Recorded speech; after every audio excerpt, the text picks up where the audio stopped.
right, man. What it do? What it didn't see it, so I couldn't let Sunday close when I talk about Matias and Dalton Smith. I fell asleep right before the fight. I was watching something. Um, Damn, I can't remember what I was watching before. I was watching the Bears game. Shout out to the Bears, Ben Johnson's.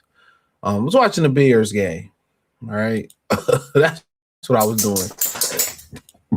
Shit. Once that went off, bruh, I got in the bed. We started watching Final Destination, and then it was lights out, ninja. Chigga, what's mom? So I was trying to wait for the fight. It was some other cats in the ring while I was watching the Bears game. So I was trying to wait for the fight and shit, but yeah, I was ended up watching Final Destination and calling it a day, right? Just to keep it a bean, right?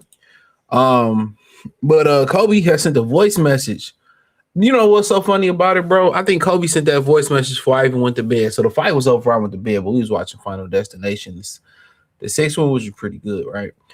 And I seen, but well, I'm gonna address that in a second. So I think he knocked him out in like the 6th, 7th round. And let me say this first and foremost about Matias. Matias, his body neurologically reached his punch count. I feel like his body reached his punch count. Even in that fight versus Puello, his punches didn't have the steam that they had. Now, on the other side of it, he might have stayed at 140 too long. Other than that, he needed to utilize the jab a lot more than he utilized. He didn't utilize the jab enough, in my opinion. He's 33 years old, so he takes a lot of punches. He rolls a lot of shots, but he still takes a lot of shots. So I just think when you looked at that fight with Puello, his punches didn't have a snap on it no more. He might have been weight drained. And also, you can tell he don't take the punches as well. And that's when you're a fighter that rely on his chin, it's just a matter of time. We've seen it over and over and over and over again. When you one of them fighters that rely on getting knocked on that chin, you eventually, you're going to get knocked out. And it's usually by a guy that's not the biggest or the most monstrous puncher in the world. And Dalton Smith, he is almost 75% knockout puncher, 19 wins, no losses, no draws, and 14 KOs. Now, and they was basically saying through the commentary, they were not liking the fact that Dalton Smith was fighting Matias' fight. But one thing about it is Dalton Smith was able to feel that Matias' punches didn't have the snap. The punches never worried him. Therefore, he felt very confident about his punches getting off compared to Matias' punches, in the impact they had. So fighters know. A lot of times, fighters get drugged in a fight.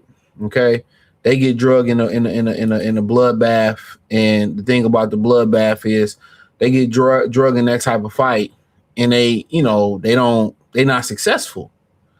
He knew and he felt Matias' punches. He was like, I could take these punches, and he felt the punch going out. And at the end of the day, for Subriel Matias, he don't use a jab and he don't slip shit. He don't use a jab and he don't slip shit. So that becomes a problem. When you don't use a jab and you don't slip punches, therefore, that's a problem. So Dalton Smith knew that his punch was immaculate, right? He felt Matias' power. He felt the strength jumping off. He seen the reactions. So yeah, I'm not surprised at all. And then I have to correct myself. They were saying this wasn't an Eddie Hearn card. He lost the purse bid to another company, and you can tell this was a second-rate show. I'm just keeping it a bean, right? So for the most part, shout out to Dalton Smith. I feel like Richardson, he said a couple things about the fight, and he was saying that, Matias, you can't just let people tee off on you like that. I'm just like, dude, the perception is you ducked that man. So you really shouldn't have nothing to say about him. That's the perception, is that you ducked the fade, right? And then I'm going to address the elephant in the room, right? So people saying, well, he was on steroids and he won, all right? The nigga that faked his death who justifies all the fuck shit that Hispanics do because he's a bitch ass nigga. And that's just what it is. And he is. Any nigga that faked his death for super chats and shit like that, or fake he was in a car accident, he's a pussy. You know what I'm saying?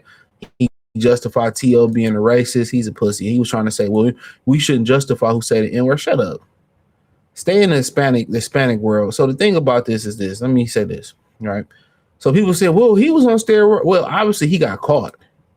So therefore, he wasn't able to secretly juice like he allegedly was secretly juicing.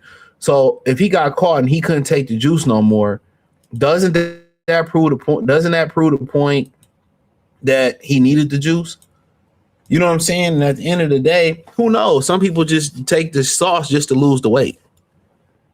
But apparently him losing, you know, it justifies that Ryan Garcia really beat Devin Haney, right? That's what they're saying, right? And my thing is he got caught. Therefore, it tells you that he wasn't able to take the shit that he was already taking because he was caught. So he had to go cold turkey, right? And it could have been an honest mistake. He could have got some foul in his system, whatever like that. But them saying that doesn't make any sense.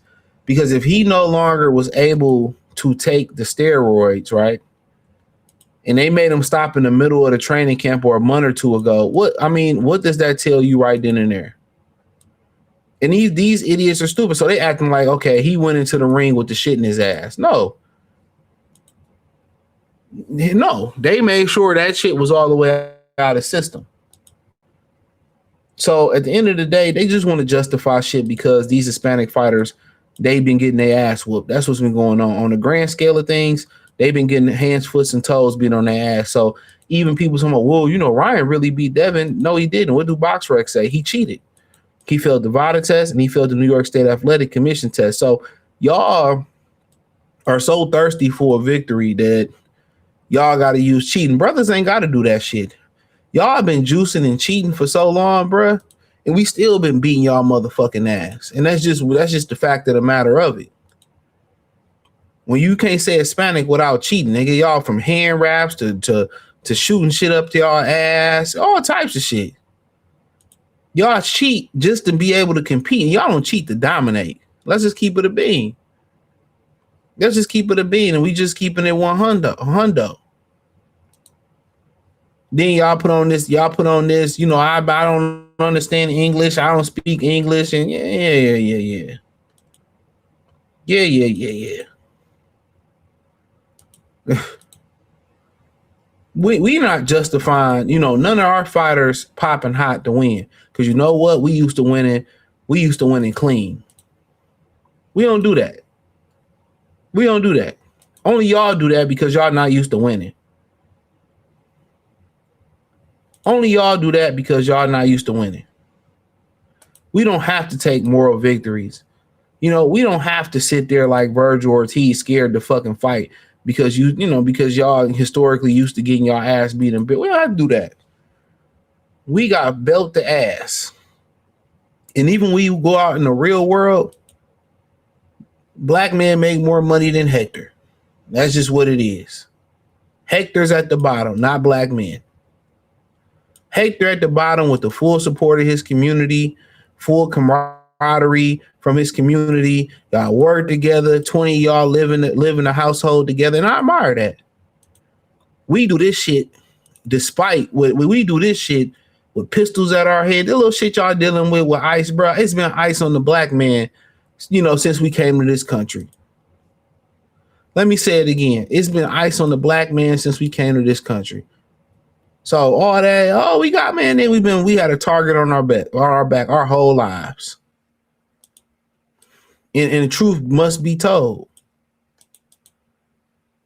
So the little shit y'all dealing with right now, bro, it's been a target on our back, and we still maintain without the support of nobody. No father figure. You had a partner, nigga. No mother support. Most niggas beefing with their mothers. A lot of brothers, they rose in spite the black community, right? So if we had the unity that y'all had that I truly admire, shit, it'd be up. Right? It'd be up. But nonetheless, you know, y'all sit here and y'all parade around with y'all cheating ass moral victories and shit like that. It don't matter. Y'all want to talk about Devin won? Ryan beat Devin. Y'all can have that, even though it's not true. But we got Frankie Randall beating on you motherfuckers, beating on one of y'all. We got Crawford climbing up multiple weight classes, beating on one of y'all. We got Floyd beating on numerous one of y'all. So y'all can have y'all moral victory. We used to putting the beats by DeAndre on Hector. That ain't nothing new. That ain't nothing new. Y'all can have y'all moral victories. Y'all can act like y'all care about 4'2" Bam Rodriguez doing something. Don't worry. Robert said he gonna fight now you and knew you are. Shout out to dog. Wish him nothing but the best. You know what I mean? But get out of here, man. Shout out to Dalton Smith for knocking melanated Hector the fuck up out of there. Cheating ass Hector. Thumbs up the video, share the video, subscribe to the channel, hit the link tree, find your X, Facebook, Kick, Twitch, Instagram, Spotify, Anchor, Cash App, Venmo, PayPal. Hit the link in the description. Join me everywhere. Peace.